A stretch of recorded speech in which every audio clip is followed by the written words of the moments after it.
Boa noite, Moçambique, boa noite, mundo, boa noite a todos que nos acompanham nesta quarta-feira, portanto, dia 10 de dezembro de 2021. Caminhamos a passos galopantes para o final do ano e nós, aqui no Análise Económica, temos estado a analisar os diversos assuntos que dizem respeito à vida económica ao longo deste ano de 2021. Nesta noite, portanto, de quarta-feira, como é o nosso apanágio, temos estado aqui e convido daqui a pouco o estimado internauta a ligar-se ao nosso debate, porque antes disso teremos o nosso dicionário económico e financeiro para aprender sobre as terminologias do mundo económico e financeiro. Mas antes disso, vou aqui saudar ao Elcídio, portanto, o Egas, o Elcídio, este também é o nosso comentador que tem estado aqui conosco, mas esta noite temos aqui a honrosa presença do nosso comentador aqui, o Egas Daniel. Egas, boa noite, seja bem-vindo.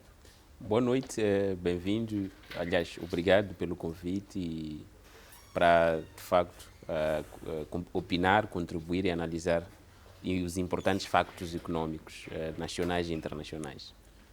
Muito bem, depois desta saudação, não nos resta outra alternativa senão convidar ao estimado internauta a poder acompanhar o dicionário económico e financeiro. E logo depois deste programa, portanto, desta informação, voltamos para analisarmos o nosso primeiro tema. Até já.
Muito bem, estamos de volta com o nosso, portanto, depois de termos acompanhado o nosso dicionário econômico e financeiro. É muito importante conhecer estas terminologias, nem é sempre fácil para nós que somos leigos na matéria, não o Egas aqui que já conhece a sua praia. Portanto, falando nisso, Egas, ainda temos uma situação em Moçambique de uma fraca literacia sobre estas terminologias. De facto, já é uma boa iniciativa essa, de dar mais ou menos esta terminologia, que muita dela é até do dia a dia e é muito necessária para compreendermos os diferentes termos que são de uso diário, na verdade, nos negócios e tal. Isso ia ajudar até a compreendermos e nos interessarmos pela dinâmica econômica e comercial. Exato, este é o objetivo quando, portanto, a FTV, o nosso programa Análise Econômica, tentou trazer aqui, portanto, esta matéria. Vamos já ao nosso primeiro tema que escolhemos para esta noite. Portanto, o Ministro das Finanças esteve no Parlamento na semana passada, portanto, Adriano Maleano, Ministro da Economia e Finanças, estava numa das comissões, portanto, a ser ouvido e, à saída, foi interpelado pelos jornalistas para tentar compreender a dinâmica desta conversa que teve com os deputados. Na ocasião, referiu-se ao fato de que o Executivo moçambicano pretende reduzir aquilo que é a massa salarial, o peso, portanto, dos salários dos funcionários e agentes do Estado, que se situa atualmente em 13% do Produto Interno Bruto. Portanto, esta redução passaria de 13% a 8% nos próximos 4 anos. Egas, olhando as matemáticas do peso salarial e esta desorganização que existe em termos de institutos públicos, temos o próprio aparelho do Estado, com salários, digamos, diferentes e outros com um fosso bastante acrescido. Será possível o governo poder fazer isto e onde é que vai buscar este dinheiro? Ou haverá, que matemática vai ser feita? Bom, em primeiro lugar é preciso entender que a massa salarial basicamente é o esforço financeiro que o Estado faz para pagar salários. E quando se diz que a massa salarial está em 13% do PIB, está-se a dizer que a produção do país, praticamente em cada 10 dólares, em cada 10 meticais, mais do que um metical é usado para pagar um funcionário público, o que é algo, sob o ponto de vista de padrões internacionais, muito alto. Em geral, a massa salarial, em termos de percentagem do PIB, está abaixo de 10% e nós estamos nos 13%. Aliás, é preciso lembrar que já em 2014, a nossa massa salarial era quase que de 11%. Já era tida como uma das maiores do mundo. Significa que de uns tempos para cá, de 2014, 15, 16, 17 até então, só pioramos sob o ponto de vista do esforço financeiro que o Estado faz para pagar funcionários públicos. Alguns fatores podem explicar, um deles é a falta de controle da massa salarial, porque uma das grandes questões é até que ponto o Estado consegue controlar, primeiro, até pode controlar a admissão dos novos funcionários. Mas como é que controla a questão de progressão de carreiras, mudança de carreiras? Muitos funcionários públicos têm se formado, têm submetido pedidos de mudança de carreira que consistem, na verdade, em aumento significativo dos seus salários. Então, toda esta componente, toda esta gestão da contenção da folha salarial tem sido muito difícil desde 2010, 11, 12, quer dizer, sempre foi um dos grandes desafios do Estado e muitas vezes tem comprometido a satisfação das outras despesas prioritárias do Estado, porque grande parte do salário, grande parte do esforço financeiro do Estado vai para o pagamento salarial, significa que o dinheiro que devia comprar medicamentos, o dinheiro que devia comprar livro escolar, certo, acaba sendo posto em causa porque tem que ser pago aos funcionários públicos que, alguma parte deles estão mais nas direções, nos ministérios, nas direções provinciais Que são setores que não produzem, muitas das vezes. Sim, que são setores muitas das vezes não produtivos e não necessariamente professores e enfermeiros que temos, que é um grupo de funcionários públicos que é bastante importante a nível local. Então, este desafio de diminuir a massa salarial, de facto, poderá ser materializado ou pode-se materializar a potencialidade disto acontecer, se nós olharmos para a dificuldade que o Estado teve, porque em 2014 assumiu que queria diminuir de 11% para 8,5%. Em 2021 está nos 13%, veja só. Exato. A situação piorou e a ideia é diminuir para 8%. Então tem que existir aqui um fator de mudança, tem que existir uma grande reestruturação, uma grande reforma salarial que de facto justifique esta reversão da tendência. Um grande controle das pessoas que entram para o Estado, das pessoas que mudam carreira e não só uma grande priorização em termos de contratação, em termos de aumentos salariais.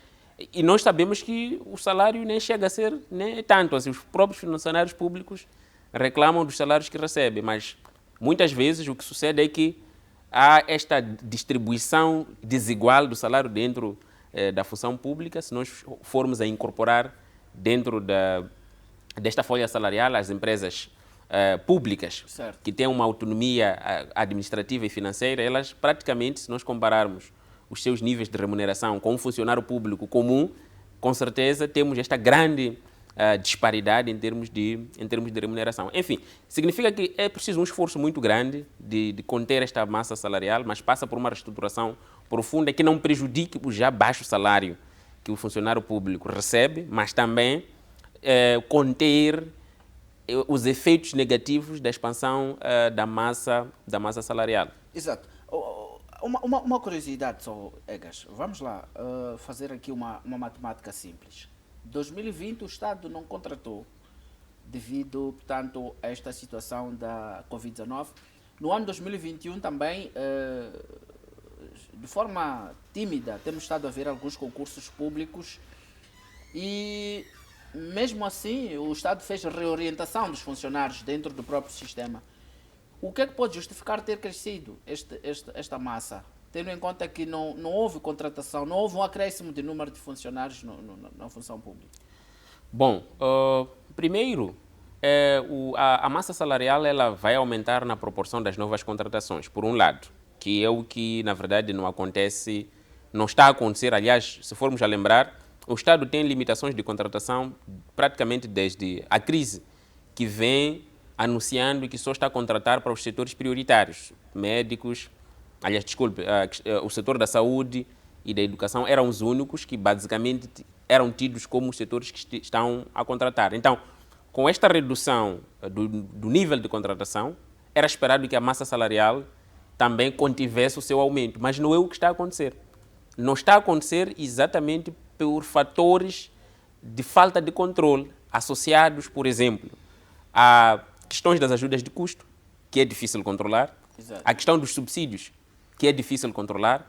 É difícil fazer uma previsão certa sobre, por exemplo, quantas viagens os funcionários públicos irão fazer num determinado ano e neste determinado exercício econômico, quanto é que vai ser absorvido em termos de valor remuneratório, porque, na verdade, as ajudas de custos, os subsídios são incorporados dentro da massa salarial.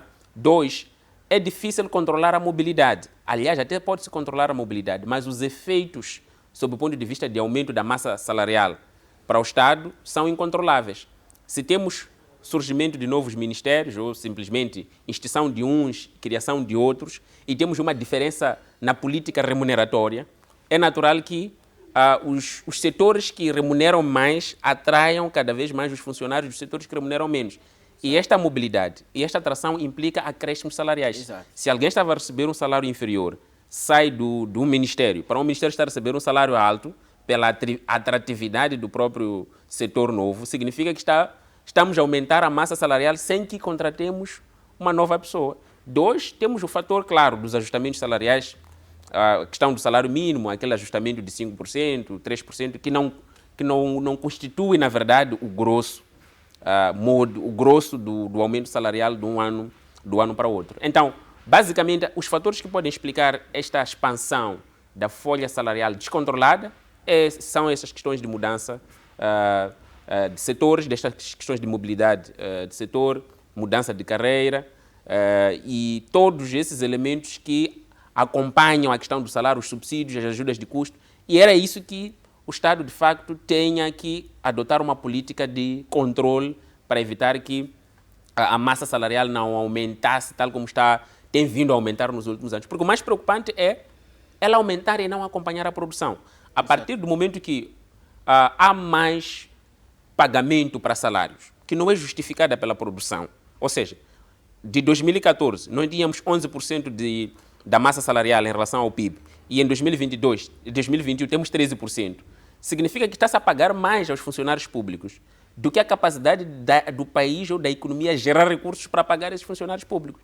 E num contexto de pandemia, num contexto de crise, esta situação é pior ainda, porque o Estado concorre com diferentes prioridades e, ao mesmo tempo, tem que fazer face ao pagamento ou a custear a folha salarial que está a expandir de forma descontrolada. Talvez isso explique o cenário atual em que o Ministério de Economia e Finanças submeteu a tal proposta de reestruturação e tabela única de salário com cerca de cento e tal níveis, aliás, com cerca de 21 níveis. Eram cento e tal, acho que agora... Eram 103 níveis. 103 níveis, agora são 21 níveis. Exato. E definiram um salário que independe do setor ou do ministério para o qual a pessoa pertence. Isso vai diminuir o apetite por passar de um setor para o outro na expectativa de receber mais.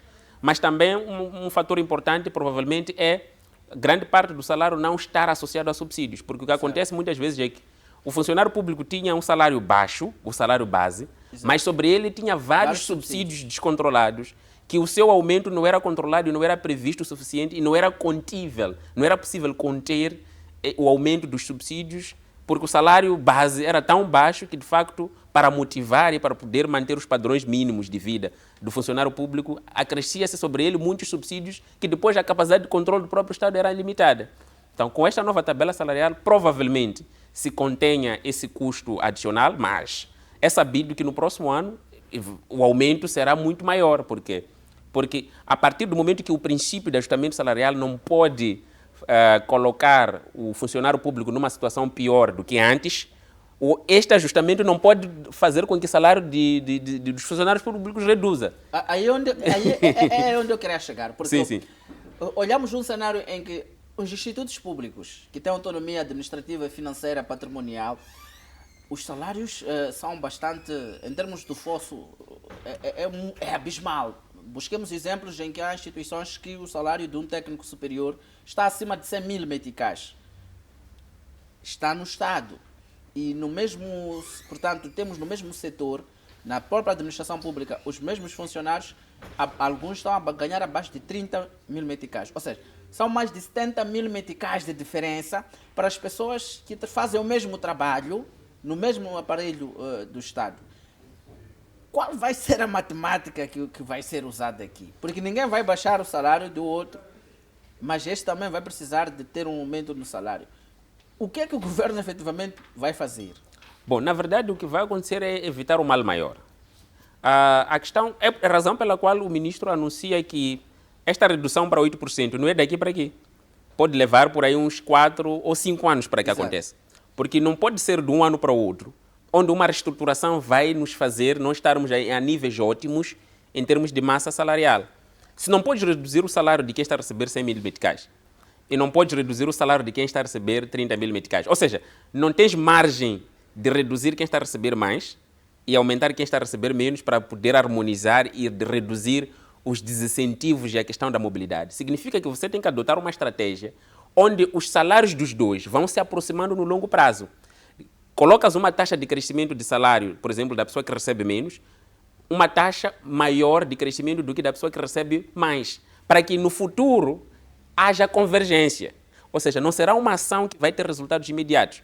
Se eu estou a receber 10 mil, outra pessoa está a receber 30 mil com as mesmas habilidades, é só eu dizer, você que recebe 10 mil, o seu salário, por exemplo, vai aumentar 2 mil ou 3 mil meticais anualmente, e você que recebe 30 mil aumenta pouco, só 500 meticais, para que no futuro os nossos salários possam convergir. Então não será uma ação imediata, mas é uma ação que provavelmente pode gerar resultados no futuro, no longo prazo. E isso tem um custo no presente, porque este ajustamento salarial, por um lado, vai encarecer a massa salarial para o próximo ano, porque vimos que só em termos de salários para o próximo ano teremos 19 mil milhões de meticais, dos quais o aumento em relação a este ano é de cerca de 9 mil milhões de meticais. Significa que no próximo ano o Estado vai incorrer quase o dobro de custos relacionados com a massa salarial, mas o benefício disso é evitar que nos anos subsequentes não tenha aumentos descontrolados. É como quem dizer, o Estado vai pagar a fatura de não controlar os salários desde os anos anteriores para garantir o controle maior para o futuro, razão pela qual os resultados só podemos ter a partir de 2025. A questão da harmonização, a questão da convergência em termos de salário, a questão do Estado minimizar os custos associados ao aumento da massa salarial, só podemos sentir esses efeitos a partir de 2025, porque não é um exercício imediato. E provavelmente a partir dessa altura poderemos estar a colher os louros ou os benefícios desta reestruturação, que na verdade vai custar caro para o Estado para o próximo ano. Exato. Falou aqui de uma situação também que refere-se ao fato de que, não obstante o Estado não ter feito contratações, a massa salarial pode ter aumentado devido à mobilidade, mudanças de carreiras, aliás, a mobilidades e integrações em outros setores que têm maiores atrativos em termos salariais dentro da própria administração do Estado. Um dos critérios, Jegas, que o ministro diz que vai ser levado em conta nas próximas vezes que se contratar um funcionário público, será efetivamente esta questão portanto, do nível académico, da experiência profissional. E eu vou buscar mesmo a questão do nível académico, porque na função pública há quem ousa chamar do repositório da incompetência, está na função pública, porque as pessoas estão preocupadas em mudar de carreira, porque logo que tem um certificado, muda de carreira. Estou a falar nesta perspectiva de produção do Estado. Como é que vai ser acautelada a questão da produção? Porque muda de carreira quem tem o diploma. Não muda de carreira quem está a produzir mais.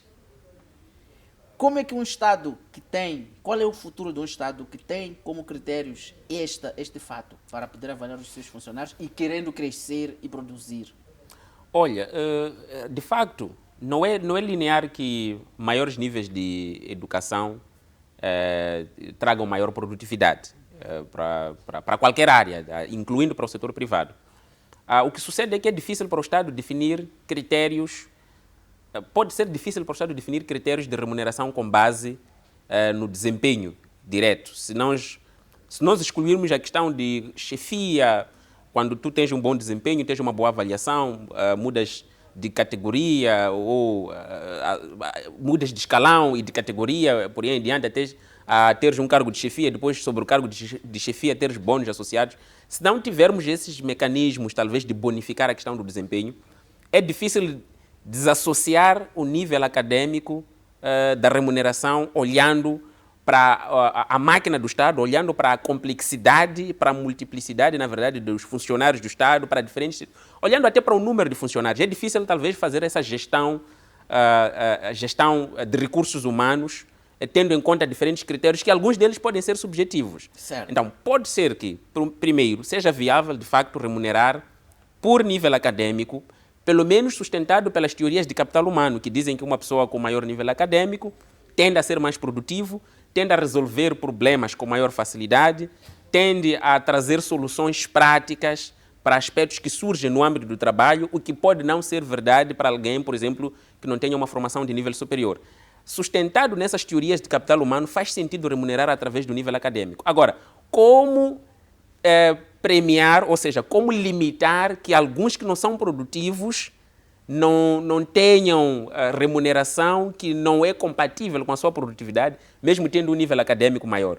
Isto já é uma pergunta que, na verdade, pode requerer o custo, talvez, de tentar instalar um sistema que controle esses elementos todos, pode até superar o benefício de cortes que podem advir desta situação. Mas também temos a questão própria da motivação para os funcionários públicos, que, se nós compararmos em termos de salários médios, salário médio do funcionário público e o salário médio do setor privado, esta diferença salarial que muitas vezes o funcionário público está submetido a uma situação do incentivo que ele tem é da permanência, ou seja, é de uma carreira, do que, na verdade, em termos de remuneração, pode ser que a questão de nível acadêmico também seja um fator motivacional para atrair pessoas, primeiro para motivar que as pessoas se formem, que é um fator fundamental para o desenvolvimento, mas também para poder fazer face a esta baixa remuneração típica dos funcionários públicos em geral no próprio setor público. Uma forma de promover, na verdade, a nível interno,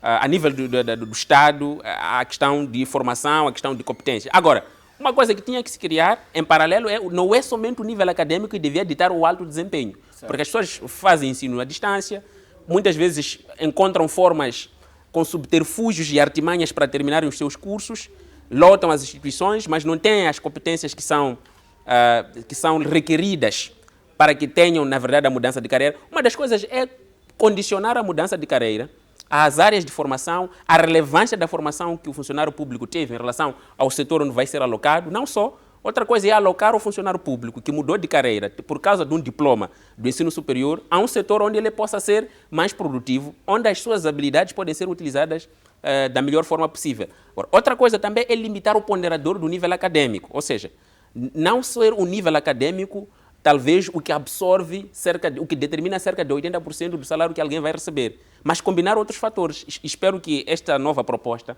esteja a cautelar essas situações, porque já fala de idade, já fala da permanência dentro do setor público. Então, a ideia é estes outros ponderadores combinados não serem insignificantes para o salário de um funcionário público em relação ao nível acadêmico, porque a partir do momento que o nível acadêmico for muito mais determinante, N vezes mais determinante do que os outros fatores, significa que, de facto, as pessoas continuarão a optar por fazer ensino superior dentro do Estado, não para melhorar o seu desempenho, não para serem mais produtivos, não para melhorar as suas competências, mas simplesmente para mudar de carreira e aumentar a folha salarial sem se justificar em termos de produtividade. Exato. Não seria também uma oportunidade para o Estado rever um pouco a questão das regalias para os cargos de direção e chefia?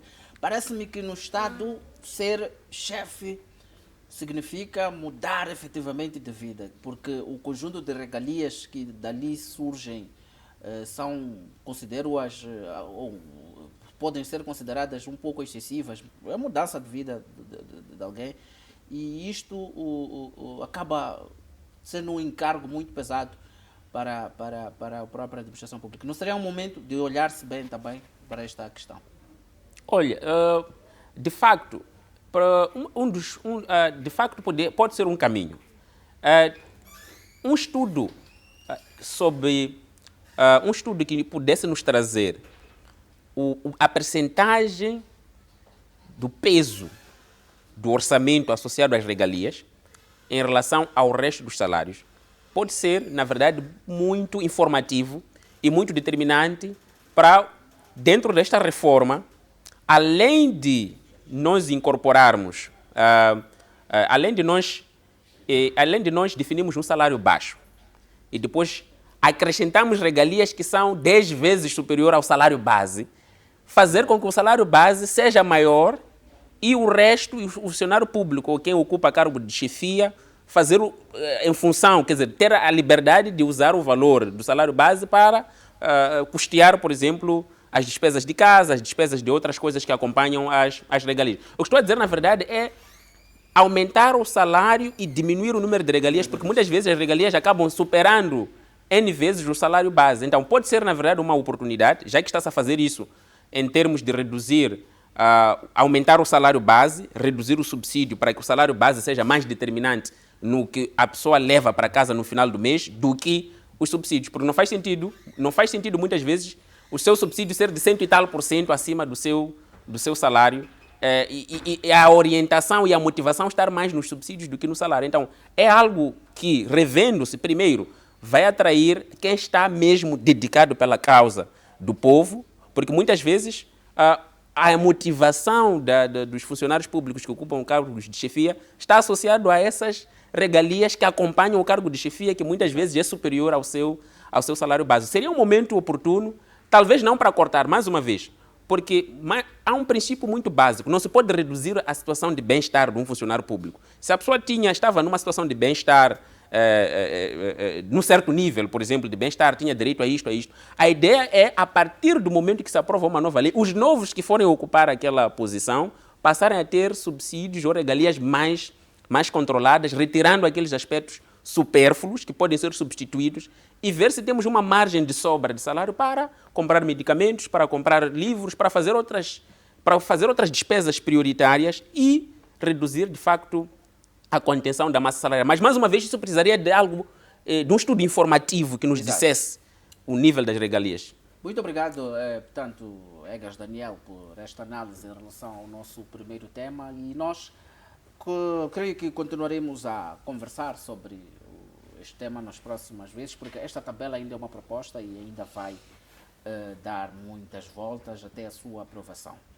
Mas nós não vamos dar muitas voltas para o nosso primeiro intervalo e com ele vamos saber o que aconteceu ao nível das principais bolsas do mundo. Hoje o dia foi muito bom para as bolsas norte-americanas, acordaram, portanto, no verde, e vamos ver se calhar como é que vai comportar-se o mercado internacional ao longo do dia. Vamos acompanhar o radar econômico, com ele o nosso primeiro intervalo, e até já.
Junta-te a nós, venham todos levantar a voz, diga não ao cancro da mama. Então nós, como Organização da Mulher Moçambicana, queremos apelar a todas as mães para ter essa cultura de sempre fazer um rastreio para ver qualquer coisa estranha que está no seu corpo.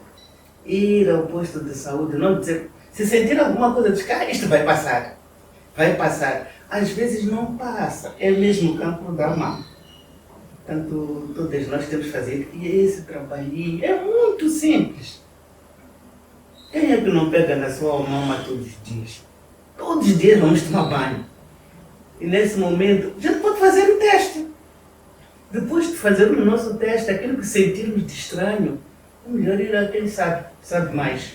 Também queremos apelar que esta iniciativa não seja só para o mês de outubro, seja uma iniciativa para sempre. Toque, toque, toca, pode salvar a tua vida. Junta-te a nós, venham todos levantar a voz, diga não ao cancro da mama. Queridas filhas e irmãs, no caso de sentires um caroço na mama, dirige-se imediatamente a um centro de saúde. Mais vale prevenir do que remediar. Toque, toque, toca, pode salvar a tua vida.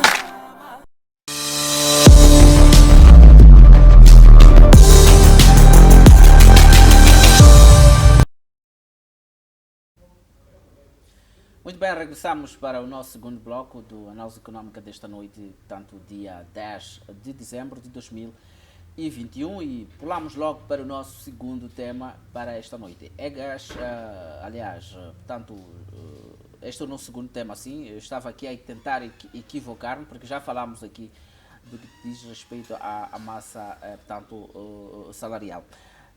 Egas, o ministro Machatini, que é das Obras Públicas, Habitação, Recursos Hídricos, espero que tenha pronunciado melhor, porque este é um dos ministérios com um nome um pouco extenso, quer dizer, esteve no Parlamento a abordar a situação das portagens. Sucede que tem havido um movimento cívico a dizer não às portagens, que é liderado por uma organização não governamental, mas o ministro bateu com o pé sobre esta questão de que as portagens são, efetivamente, os preços que são cobrados até são inferiores para poder fazer manutenção das portagens. E há quem diz que não, as portagens do jeito, nos moldes como estão a ser erguidas, poderão encarecer a vida dos cidadãos. Estas justificações, este cenário todo, efetivamente, este projeto de portagens que está sendo implantado por todo o país é sustentável? O que é que vai significar para o país e para os cidadãos? Bom, talvez seja importante trazer a teoria por detrás das portagens e das estradas em particular. Primeiro, estrada é um bem público, tal como qualquer outro bem público, puro. Na perspectiva econômica, bem público puro é aquele que não há rivalidade no consumo, não exclui ninguém. Nós todos temos acesso à defesa nacional e nós todos beneficiamos da defesa nacional. É um bem público puro. Ninguém é excluído de consumi-lo e o fato de um consumir não impede que o outro consuma. Exato. Então, a estrada toma essas características de um bem público. E um bem público é provido, ou seja, é disponibilizado pelo Estado. E o mecanismo de financiamento de um bem público é através dos impostos. Exato. Ou seja, o Estado não cria dinheiro para construir estradas. O Estado não está a fazer nenhum favor quando abre uma estrada dentro de um determinado, reabilita ou constrói pontes, estradas ao nível do país em diferentes troços. Está, na verdade, a fazer face àquele que é o seu papel, que é disponibilizar bens e serviços públicos. Neste caso, em particular, as estradas. Agora, o que é que sucede? Sucede que na construção das estradas existe, na verdade, podemos estar numa situação onde as estradas são muito movimentadas, o desenvolvimento aumenta, há mais carros, há mais mobilidade, por exemplo, e há mais viabilidade em termos de transportar bens de um sítio para o outro, e nisso ser necessário construir uma estrada que seja alternativa e que seja mais rápida em relação à estrada que primordialmente foi construída. O que estou a dizer, na verdade, em outras palavras, é as portagens foram feitas para serem aplicadas em estradas alternativas que transportam com maior rapidez, que permitem um maior fluxo de veículos, Exato. melhor do que as estradas originais. Para quem não puder, para quem quiser velocidade, quem quiser rapidez, quem quiser chegar ao destino a um tempo muito mais rápido, ele pague o custo de se locomover muito mais rápido. que é o custo da portagem. Em outras palavras, não devia ser regra. As portagens, as estradas em si, não deviam ser portadas, ou seja, não devíamos colocar elementos que minimizam ou que dificultam, ou pelo menos que excluem alguns de consumir este bem público puro. As portagens são apenas um mecanismo para garantir que os que querem chegar rápido tenham uma alternativa. Vou dar um exemplo muito simples do que é a aplicação de uma portagem. Por exemplo, a questão de Maputo-Matola. A portagem da N4 faz sentido porque temos uma via alternativa. A via alternativa é mais lenta, é mais congestionada, por exemplo. Então, se queres ir mais rápido, pagas o preço. Você calcula o custo de levar muito mais tempo e estás disposto a pagar 40 meticais para usar uma alternativa rápida. Este aqui é o princípio.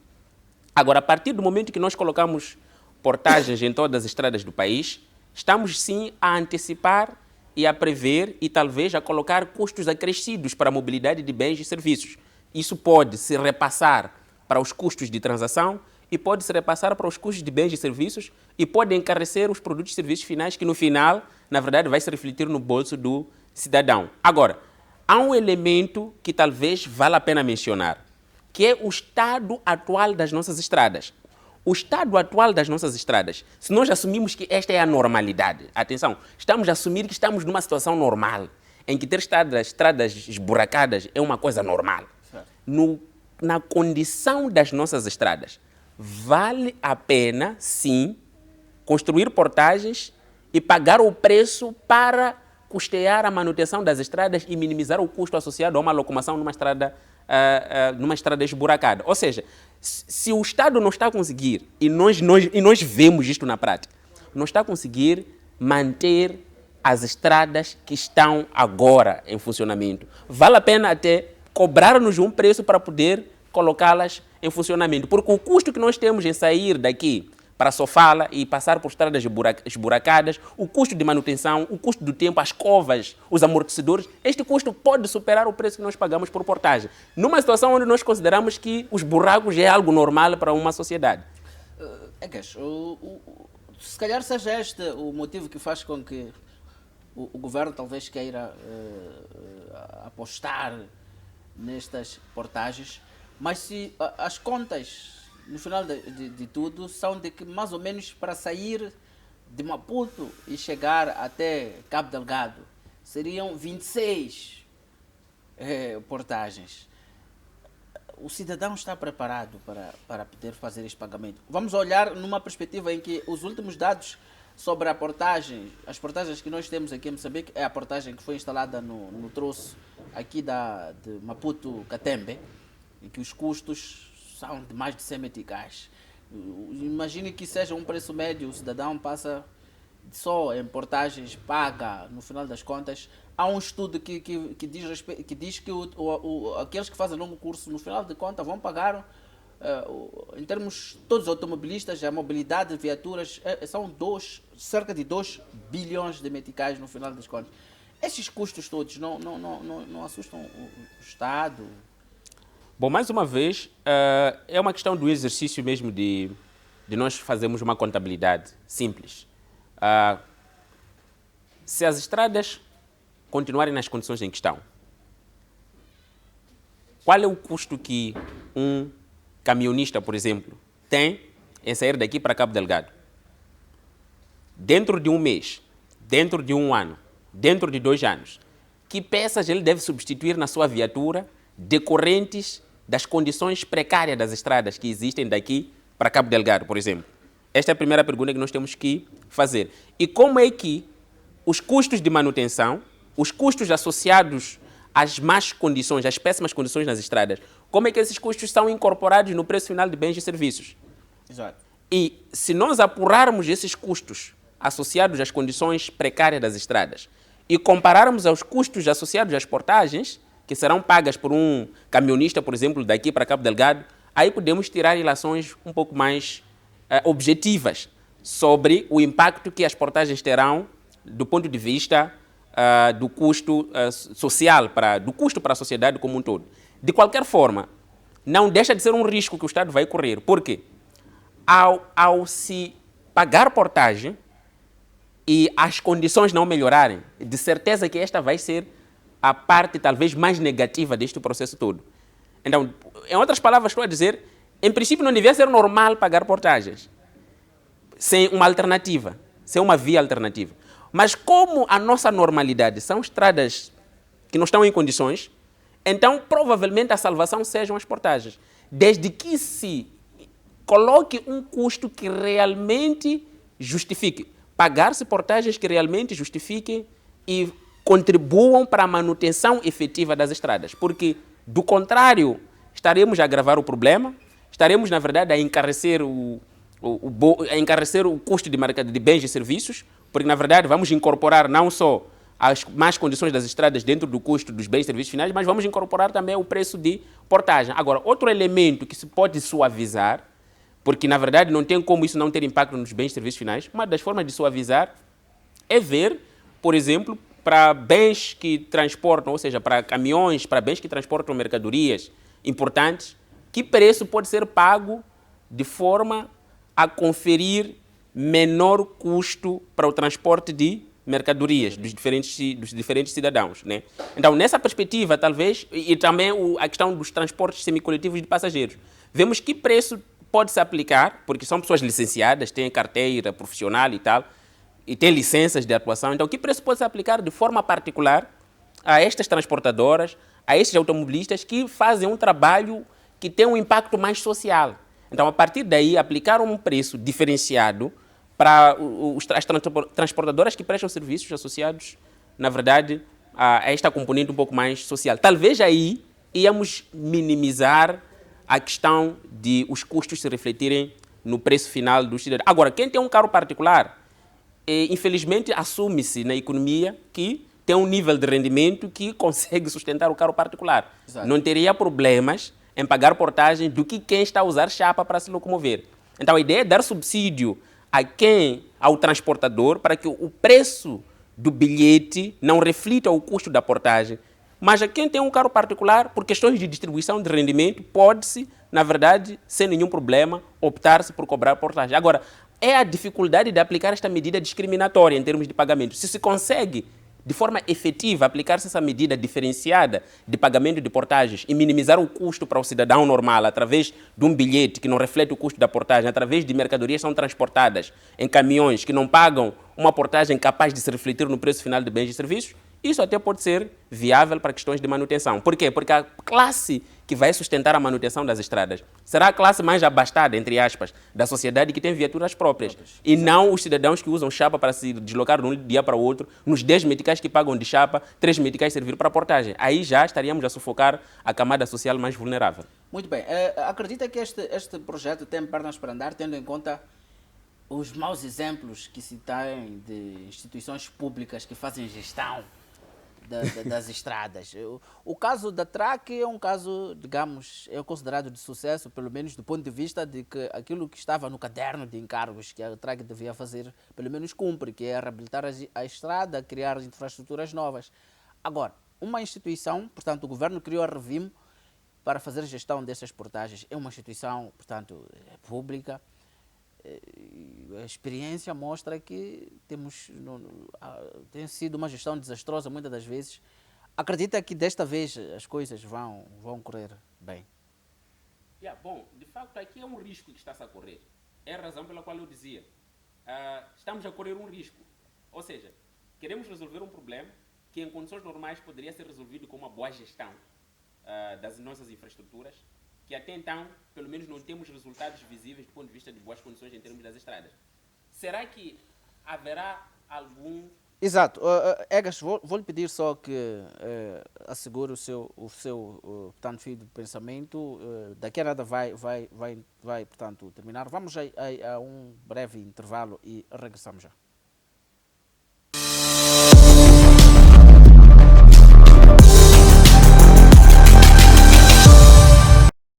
Junta-te a nós, venham todos levantar a voz, diga não ao cancro da mama. Então nós, como Organização da Mulher Moçambicana, queremos apelar a todas as mães para ter essa cultura de sempre fazer um rastreio para ver qualquer coisa estranha que está no seu corpo. Ir ao posto de saúde, não dizer, se sentir alguma coisa, diz, isto vai passar. Vai passar. Às vezes não passa. É mesmo o cancro da mama. Portanto, todos nós temos que fazer. E esse trabalhinho é muito simples. Quem é que não pega na sua mama todos os dias? Todos os dias vamos tomar banho. E nesse momento, a gente pode fazer o teste. Depois de fazer o nosso teste, aquilo que sentirmos de estranho, é melhor ir a quem sabe mais. Também queremos apelar que esta iniciativa não seja só para o mês de outubro. Seja uma iniciativa para sempre. Toque, toque, toca. Pode salvar a tua vida. Junta-te a nós. Venham todos levantar a voz. Diga não ao cancro da mama. Queridas filhas e irmãs, no caso de sentires um caroço na mama, dirige-se imediatamente a um centro de saúde. Mais vale prevenir do que remediar. Toque, toque, toca. Pode salvar a tua vida.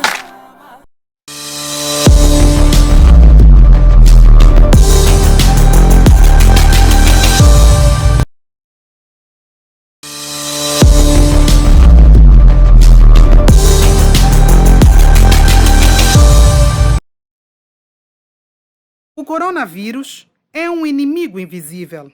Contudo, usando corretamente as medidas de prevenção, é possível vencermos esta pandemia. Juntos, somos capazes. Fique em casa. O estigma e a discriminação podem fazer com que as pessoas infectadas pela Covid-19 escondam a doença ou não tenham acesso aos serviços de saúde. Não discrimine a pessoa infectada e encoraje-a à adoção de medidas de prevenção. O uso da máscara, o distanciamento social e a lavagem das mãos devem constituir o dia a dia de todos nós. Proteja a si e a sua família. Seja um educador sanitário. Juntos, podemos vencer a Covid-19. Moçambique, stop Covid-19.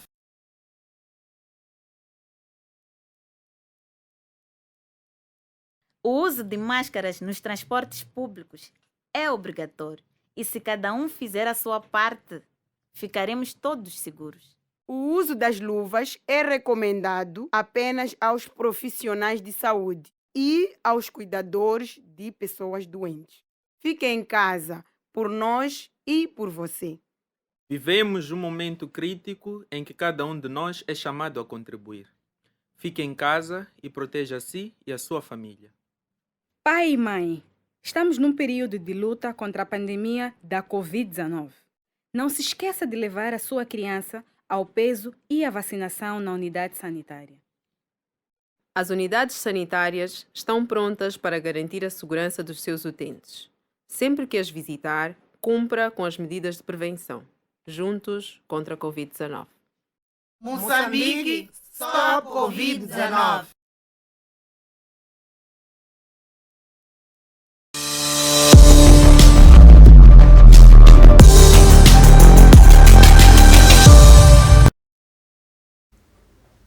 Muito bem, depois do nosso brevíssimo intervalo, regressamos efetivamente para concluirmos, portanto, esta parte que diz respeito à questão das portagens que vão sendo erguidas, portanto, ao longo de Moçambique. Só quero aqui, Egas, portanto, ler de algumas das portagens. Teremos, portanto, ao nível da circular de Maputo, serão erguidas em portanto, 4 portagens ao longo da circular. Em Gaza já tem, portanto, as obras de construção daquela circular. Em Chicombane, portanto, aquela que está ali no Rio Limpopo, portanto, vai passar aquela portagem que, na verdade, era uma travessia ali que era paga, a famosa pontinha de Xaixai. Portanto, vai passar para Chicombane e já está sendo erguida. E bem como Xidenguela, na província de Gaza. Xidenguela é saída praticamente da província de Gaza para a entrada da província de Inhambane. Tem lá mais uma portagem. Portanto, quem entra para Xaixai já apanha uma portagem. Quem sai de Gaza para Inhambane praticamente apanha uma outra portagem. Ainda, portanto, em Inhambane vamos ter, portanto, em Nhacundela, em Malova, em Mapinhane e depois na Zambésia, em Manica, portanto, em Camuasa, Xengan, em Manica, Alto Benfica, na Zambésia, depois na Mitil, na Mina, Mutaria, em Nampula, Congerenge, assim é que é, Untuculo em Niassa e Mufa na província de Tete. Portanto, estas são algumas das portagens novas que estão sendo erguidas ao longo do território nacional. E a minha questão volta a ser a mesma que eu fiz antes do intervalo. As experiências mostram que quando são instituições públicas a fazerem a gestão das estradas, há sempre reclamações. Desta vez, será diferente ou nem por isso? Bom, para mim, prontos, temos essa situação atual, que não é favorável das condições das nossas estradas. Justifica-se que a condição das nossas estradas é por falta de fundos para a reabilitação e manutenção. E na verdade, o que nós teremos que correr é um risco diante das nossas condições de gestão das infraestruturas públicas, neste caso em particular das estradas. Teremos que correr este risco de colocar o valor das portagens nas mãos, não sei, ou vai ser por via concessão ou nas mãos de quem vai fazer essa gestão, e esperarmos que destas cobranças haja bons resultados do ponto de vista de gestão das infraestruturas. Agora, uma forma de minimizar esse risco é buscar experiências positivas que existem e que temos aqui no território nacional, que é a questão da N4. Se a N4, diga-se de passagem, um dos projetos mais bem-sucedidos do ponto de vista, pelo menos de geração de receitas para as pessoas que investiram para o negócio, embora seja uma concessão público-privada, mas diz-se que, em geral, pelo menos do ponto de vista de funcionamento, nós temos visto resultados positivos da gestão daquela infraestrutura. Então, por que não capitalizar essa experiência, de alguma forma, e aplicá-la na generalidade para este novo contexto das portagens que serão aplicadas a nível nacional? E não sei se isso vai passar necessariamente por trazer os gestores da N4, não sei se vai passar por ter parcerias do ponto de vista de gestão com a TRAG, não sei como é que isso pode ser feito do ponto de vista operacional, mas faz sentido nós capitalizarmos essa experiência da N4 do ponto de vista de gestão para as demais estradas, para justificar o pagamento de portagem, seja qual for o valor que for definido. Porque não vai fazer sentido, mais uma vez, será mesmo um balde de água fria, será uma situação extraordinariamente negativa se, pagando portagem, a situação das estradas a nível nacional continuarem na mesma. Porque os problemas que hoje temos visto do ponto de vista da agricultura, do ponto de vista de escoamento da produção, das zonas de produção para as zonas de consumo, da falta de mobilidade, dos custos de transação que são adicionados ao preço dos produtos finais, que chegam a preços proibitivos quando vão para os mercados. Então, a única forma de nós minimizarmos esses fatores é realmente tentarmos, de facto, garantir que a gestão não falhe. É a única forma que pode justificar a implementação dessas portagens e garantir que o preço seja discriminatório para não afetar as camadas mais vulneráveis. Se essas duas equações forem combinadas, é bem provável que seja sustentável a aplicação de portagens ao nível do país. Agora, teríamos que ver o histórico. O histórico não nos favorece, mas vamos acreditar que podemos dar uma volta à história com experiências positivas que podemos capitalizar a nível nacional. Portanto, há uma ação que estamos a finalizar mesmo o nosso programa, mas há uma ação que está sendo interposta por uma organização não governamental, o Centro para a Democracia e Desenvolvimento, e no sentido de não se aderir a estas portagens com diversos fundamentos. Acha que se efetivamente com esta campanha a CDD conseguindo o sonho de termos melhores estradas vai esvaecer-se, ou talvez o Estado pode encontrar outras alternativas neste momento? Bom, ou seja, essa é a única alternativa que temos, portagens. ou também pode haver uma outra saída para o governo? Bom, o que sucede é que o grande problema, para além da questão da gestão em si, é a fonte de recursos. Ou seja, para construir uma estrada, nós sabemos que os custos são extraordinários, né? Se nós olharmos para as necessidades, lembro que uma vez estava a assistir uma apresentação do próprio PCA do Fundo Nacional de Estradas. Ele falava de custos avultados, só para manutenção, que superavam 500 milhões de dólares anuais, em termos de manutenção.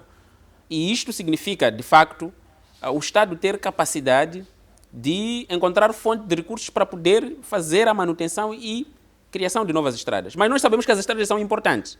Não temos capacidade de construir. Certo. Uma das formas é, de facto, buscar créditos para financiar essas estradas.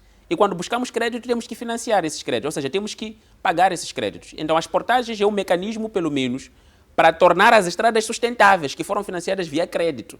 Uma vez que fizemos dívida para construir as estradas, deixá-las podres significa que estaríamos a ter custos mais elevados ainda, do ponto de vista de benefícios que nós esperávamos ter, porque as estradas foram financiadas por dívida, mas elas não têm a condição adequada para que gerassem os benefícios necessários para a população, ou pelo menos para a mobilidade de pessoas e bens. Então, no contexto em que o Estado se encontra, do ponto de vista de gestão de recursos, pode ser, sim, uma das alternativas, essa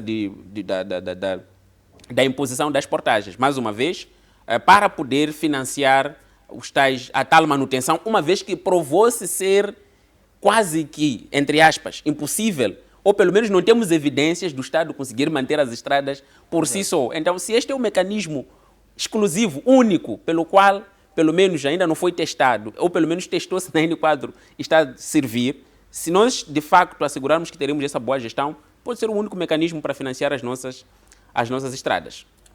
Muito bem, muito obrigado, portanto, Egas Daniel, aqui por este momento em que estivemos a conversar em relação à questão, portanto, das estradas, das portagens, um assunto também que vai ainda fazer rolar muita tinta, muita discussão e muita justificação por parte do governo em relação à sua proeminência, em relação à sua importância.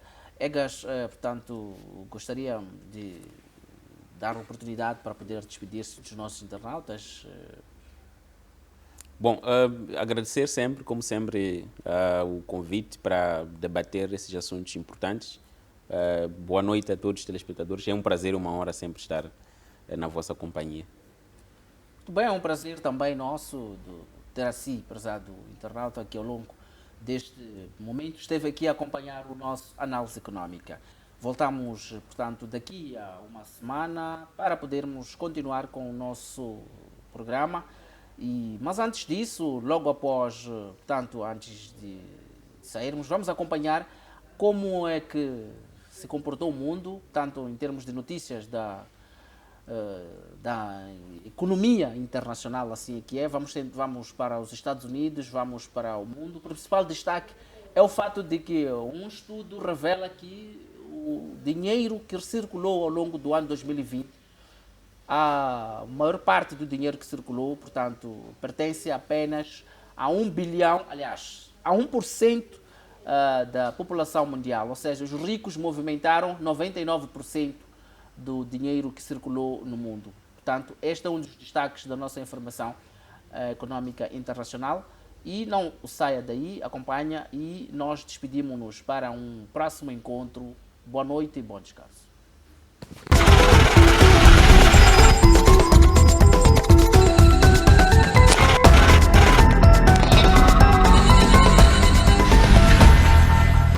Mesmo com os impactos da pandemia na economia mundial, uma realidade que não mudou é: os bilionários conseguiram acumular ainda mais dinheiro. Pelo menos é isso que afirma o estudo Desigualdade Mundial 2022, uma iniciativa do laboratório francês Thomas Piketty. Segundo o levantamento, que considera o período de 1995 até 2021, 38% do dinheiro que circula no mundo são feitas da fatia de 1% dos mais ricos.